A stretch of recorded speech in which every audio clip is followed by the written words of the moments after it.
Hi everyone, Chad Wesley Smith here, continuing our Addressing Weak Point series. Today we're going to be talking about the deadlift and specifically the mid-range strength in the deadlift. So we'll call that from right below the knees to right above the knees. Missing lifts here is often attributed to two issues. One is going to be a lack of hamstring strength, and the second, a potential lack of lat strength or lat tightness, causing the bar to drift away from you in this position. So here are some of our favorite exercises, technical cues, and strategies to help improve this area of your deadlift.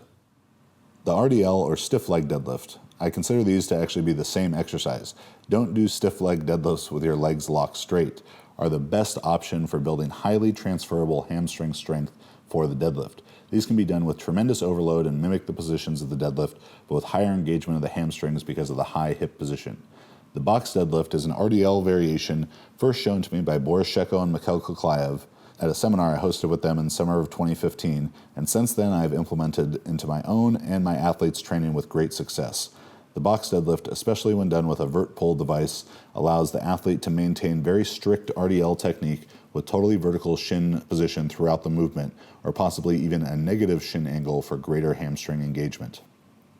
Pause deadlifts. If you want to get stronger in a specific position, spend more time in that position. Pause work for any of the lifts will inherently cause you to spend more time in a position that you may be weak in.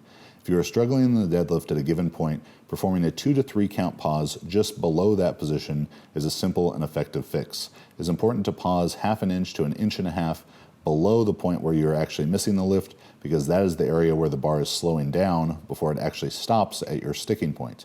When performing pause deadlifts, it is common that athletes don't come to a complete stop, but rather perform more of a California roll through their pause point, or just pull the bar slowly from the floor to the pause and then accelerate from there. To maximize the effectiveness of pause deadlifts, you need to pull with maximum force to the pause, have a distinct time of isometric contraction while you hold the weight in place, and then accelerate the bar to lock out with maximal force. Touch and go deadlifts. There's often debate among coaches and lifters about performing deadlifts from a dead stop or touch and go. While I think that the dead stop starts are the most valuable for building technique and strength off the floor in the deadlift, touch and go reps can be very useful to build up your hamstring strength. Basically, everybody can go heavier in the touch and go than they can from a dead stop. So if you're doing a back down set or straight across sets or in a higher volume phase, then going a bit heavier and performing touch and go reps is a great way to overload the hamstrings. Adding straps may also be appropriate here for greater overload. Bent over rows. General lat strength is important to ensure that the bar stays close to your body throughout the deadlift. And while many exercises like pull-ups and cable rows can help build this, bent over rows, particularly with a double overhand grip, will strengthen the mid-range position of the deadlift the best. These will be a heavy and taxing exercise. Some momentum generated from the body is acceptable, but keep it within reason. Try to approximate your torso angle at the mid-range of a deadlift when setting up for this exercise. Wearing straps for this movement is probably worthwhile. Everybody, thanks for checking out that video on addressing weak points for the deadlift.